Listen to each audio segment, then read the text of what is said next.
Iran, Israel, అంతకుముందు Russia, Ukraine యుద్ధ పీడిత దేశాల జాబితాలోకి ఇప్పుడు కొత్త ఎంట్రీ వచ్చింది. Third world war coming soon అంటూ సంకేతాలు ఇస్తూ వార్ జోన్ కంటిన్యూ అవుతుందా అని అనిపించేలా ఆగ్నేయాసియాలో మళ్ళీ యుద్ధం కమ్ముకుంది. థాయిలాండ్, కంబోడియా దేశాలు తొడలు కొట్టడం మొదలైంది. అక్కడ ఆరంభమే అద్దిరిపోతోంది. అసలు F-16 యుద్ధ విమానాలు గర్జిస్తున్నాయి. ఈ రెండు దేశాల మధ్య ఈ రేంజ్లో భగ్గుమంటున్న మంటకి అసలు కారణం ఏంటంటే చెప్తే మీరు షాక్ అవుతారు. అది ఒక పురాతన శివాలయానికి సంబంధించి. వెరీ ఇంట్రెస్టింగ్ కదా. ప్రేర్ విహార్ టెంపుల్ కంబోడియా సరిహద్దుల్లో 525 మీటర్ల ఎత్తులో ఖేమర్ సామ్రాజ్యం సమయంలో నిర్మించిన అత్యంత పురాతన దేవాలయం ఇప్పుడు రెండు దేశాల మధ్య అగాధానికి కారణమైంది. భీకర యుద్ధానికి దారితీసింది.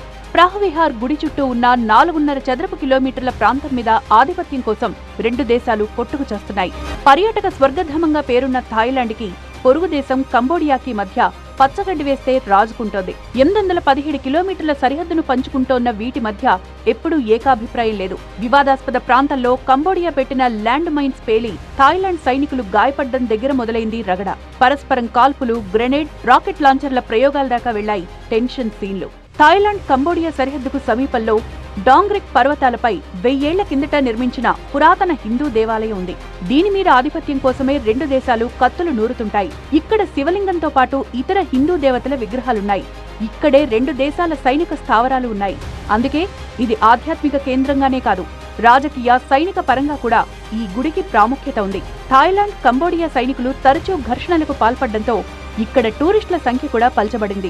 ఈ ఆలయం చుట్టూ ఉన్న సరిహద్దు ప్రాంతాన్ని ఎలాగైనా స్వాధీనం చేసుకోవాలి అన్న పట్టుదల ఇప్పుడు ఈ యుద్ధానికి ఆజ్యం పోసింది. 2 నెలల కిందటే ఎమరాల్డ్ ట్రయాంగిల్ సమీపంలో థాయ్, కంబోడియా సైనికుల మధ్య ఘర్షణ జరిగింది. ఒక కంబోడియా సైనికుడు చనిపోయాడు. అప్పట్నుంచి రెండు దేశాలు సరిహద్దుల దగ్గర బలగాలను పెంచేశాయి. జూన్లో జరిగిన చర్చలు కొంత పురోగతిని సాధించినట్టు కనిపించినా జులైలో తామున్థోమ్ ఆలయం దగ్గర జరిగిన ల్యాండ్ మైన్ పేలుడు మళ్లీ టెన్షన్లు పెంచేసింది. దాని ఫలితమే కంబోడియా సరిహద్దుల్లో సైనిక స్థావరాలపై థాయిలాండ్ వైమానిక దాడి. ఏకంగా F-16 యుద్ధ విమానాలతో విరుచుకుపడ్డ థాయ్కి గట్టిగానే కౌంటర్ ఇచ్చింది కంబోడియా.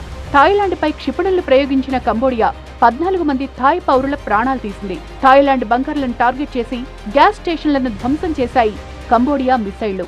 1000 ఏళ్ల నాటి ఒక శివాలయం కోసం రెండు బౌద్ధ దేశాల యుద్ధం ఇప్పుడు ప్రపంచ వార్తగా మారింది. కంబోడియా ప్రపంచ న్యాయస్థానాన్ని ఆశ్రయించిన థాయిలాండ్ ద్వైపాక్షిక చర్చలకు ఓకే చెప్పినా తెగని ఆధిపత్య పోరాటానికి ఫుల్ స్టాప్ పడేదెప్పుడు?